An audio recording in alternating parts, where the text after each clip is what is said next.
Dianna Russini of The Athletic has a podcast, traveling roadshow through training camps. They've been doing their show on site at different venues, and they were out at Commanders practice, and she caught up with Jayden Daniels, and she was asking him about Terry McLaurin and whether or not he'll be back on the field soon. This is what Jayden Daniels had to say to Russini in Ashburn today. Do you still feel really good that you're going to get your guy? Oh, 100%. I feel great. Yeah. I feel great. Why do you feel so good about it? I just know that it's all going to work out. That both sides going to come to an agreement, and Terry's going to be back out here. We're going to be throwing some passes to him. So I would say this is probably the fourth or fifth time that I can remember Jayden Daniels being asked about Terry, not even in a press conference. Interview here, interview there, whatever. And the answer is always pretty similar to that. I'm very confident he's going to be back, or we're about to see him about 2 weeks ago, he said to somebody. And every time fans go, see, it's happening. See, I'm telling you, the deal's almost done. Jayden knows, he's talking to him. I don't take this to mean anything other than he's just saying that he's hopeful, and he assumes, like the rest of us, that there's no path to him not playing because the team is way worse off without him. Terry is not going to benefit from not playing football. He needs to put up numbers and get paid. So I just think there's an assumption from him that this is going to work itself out. I don't take this as him having just texted with McLaurin and trying to break news, with all due respect, on Scoop City. I think that he is probably just answering a question in a harmless way and being as positive as possible, which he is a positive, optimistic guy. Would you ever, in a million years, see our special little Jayden Daniels, who I love so much, turn to Dianna Russini and say, yeah, he ain't coming back. Ship has sailed. That guy has quit on us. Would he ever say the alternative? No, of course not. But he doesn't even have to say that. He could just say something like, look, we just had Ryan Kerrigan on. I felt bad even asking him because the guy's a D-line coach, right? Mm-hmm. But you have a member of the coaching staff on. You have to address what's going on with Terry McLaurin. And so I had to bring that up and just ask, hey, I try to even couch it in a way where he could provide insight. Like, what is this like in the building? Is it a distraction? What is going on? And he is well within his right to answer however he wants to. And he basically said, yeah, I'm not going to go into that. But you guys can kick rocks on that one, but appreciate you having me on. That's fine. No harm, no foul. Like, totally. You got a gig, I got a gig, we all got gigs. Everyone can have gigs together. But what Jayden Daniels could easily do is that. Sure. He could easily say, I don't really know what's going on. I'm not trying to get into his pockets. I'm not trying to get into his business. We're all players. We're in this with our brothers, and we hope he gets paid. And that's all he has to say. But he isn't. He's actually going farther the other direction to basically, I don't want to say guarantee, but he's, hey, calm down, everybody. He's going to be back soon. But that was what he said a month ago, and then 2 weeks ago, and then a week ago, and now today. And every time people go, it's happening. Right. He knows it. I just don't think there's any information behind the comment. No, and where I was going with my previous statement is not to imply that it is or isn't imminent. It's the point is the optimistic football player speaking optimistically about his friend and teammate should be treated just like that, right? Again, Jayden Daniels, you know, when asked about the 57th guy on the roster who probably won't make it, oh man, he's great, he's a baller, he's an awesome dude, great teammate, whether he's on the roster or not.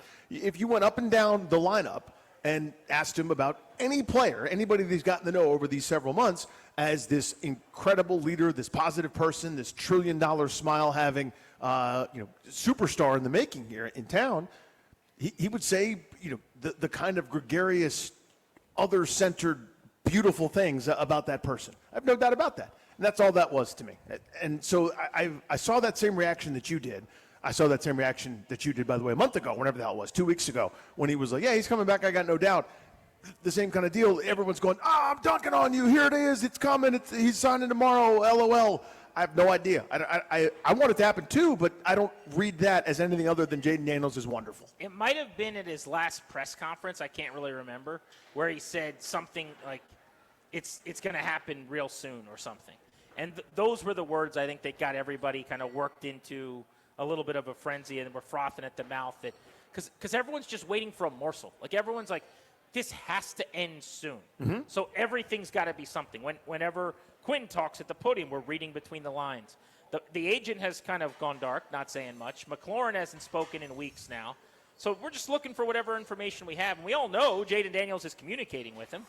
But I think we've got enough proof in the pudding now from the last several comments and the lack of movement thereafter that there's not a whole lot to see here. What I'm really interested in on the McLaurin front, and we'll talk about this next hour, is he going to be at the game tomorrow?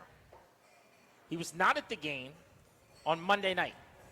And since then, one of the things that's come out is maybe the team asked him or suggested not to come just to avoid distraction. I don't really buy that. I don't buy that at all. Like, Trey Hendrickson was not a distraction for the Bengals as he was on the sideline cheerleading with the pom-poms and, high-fiving guys after they got pressures and sacks.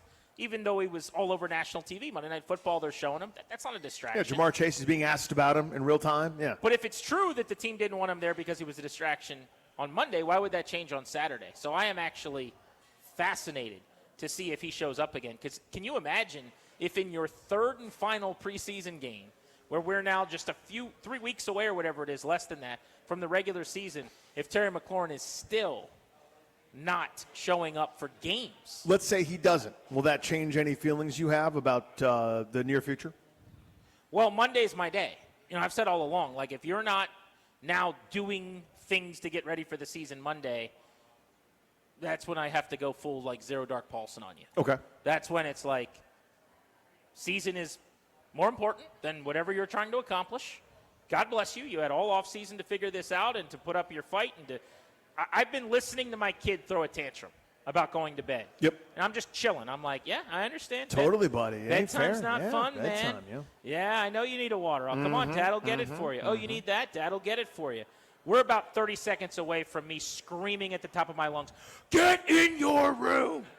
Like, that is coming imminently. And Monday is the day that I will start screaming and slamming doors. So it seems like I take the not going to the game as like way more, I think, than everyone else. Everyone else is kind of like, it's like a data point where it's like, yeah, he's working on the side. So for me, Sam Cosmi was not at the game either. So, like, there is a little bit of it. Now, Terry was off pup, but two guys that physically unable. Obviously, Cosmi's like one guy's actually rehabbing an injury. literally coming back from a torn ACL. But if it was Terry McLaurin and Brian Robinson, who's not on the team anymore, who's already been traded, that's very different than those guys and Sam Cosmi. One of these is not like the others. So it didn't work me into the same anger you had. Would I have liked him to have been there? Sure. Is it somewhat alarming, annoying to me? Am I vexed by the fact that he wasn't, and this is all still a big game of checkers to him, and he's going to prioritize that over the team possibly? Yeah, I'd like him to be there.